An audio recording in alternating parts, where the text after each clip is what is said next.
Atrial fibrillation may look like random electrical chaos on the ECG, but its pathophysiology follows a very logical and predictable sequence. If you understand this sequence, you will never forget why patients develop symptoms, complications, and why specific treatments are chosen. Everything starts with the failure of normal electrical dominance. In a healthy heart, the sinoatrial node acts as the single commander, sending one organized impulse across the atria. This produces a smooth atrial contraction that fills the ventricles efficiently. In atrial fibrillation, this command system breaks down.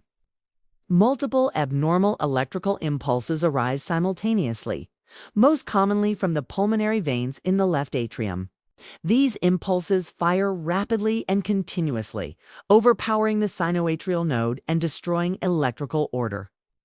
As these impulses spread through the atrial muscle, the atria lose coordinated contraction. Instead of squeezing, the atrial muscle fibers quiver.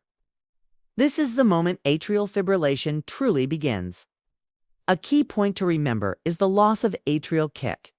Normally, atrial contraction contributes significantly to ventricular filling, especially in older adults and patients with stiff ventricles. When atrial kick is lost, ventricular filling becomes incomplete. Stroke volume drops, cardiac output falls, and symptoms begin. This explains fatigue, exercise intolerance, dizziness, and shortness of breath. A simple memory tip here is no atrial kick equals low cardiac output, which helps connect rhythm disturbance to patient symptoms.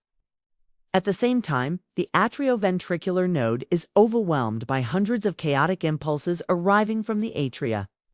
The AV node acts as a filter and blocks many of these impulses, but it cannot block them all.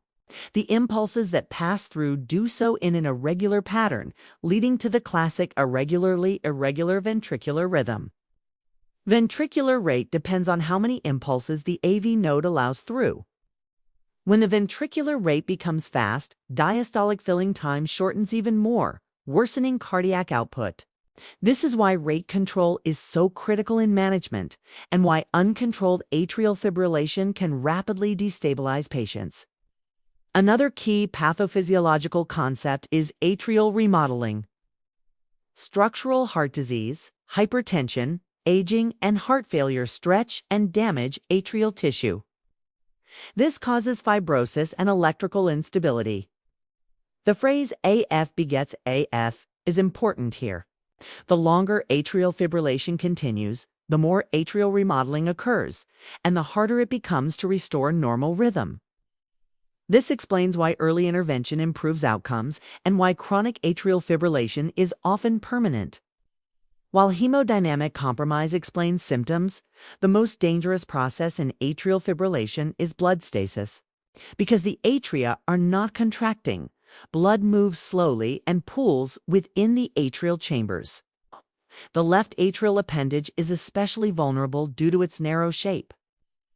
Stagnant blood forms clots, and this process may occur silently without any warning signs. A simple clinical mnemonic to remember stroke risk is AF equals ABC, meaning atrial fibrillation causes. Blood stasis leading to clots.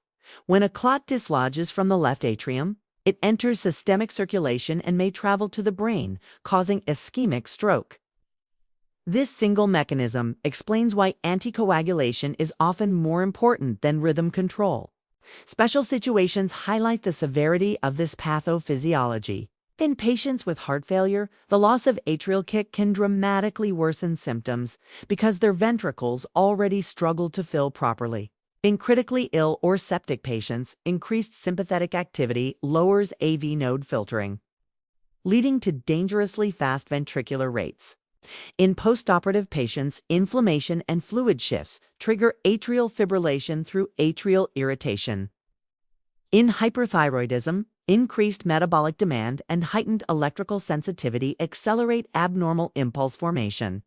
These situations reinforce that atrial fibrillation is not just a heart rhythm problem, but a systemic stress response interacting with vulnerable atrial tissue.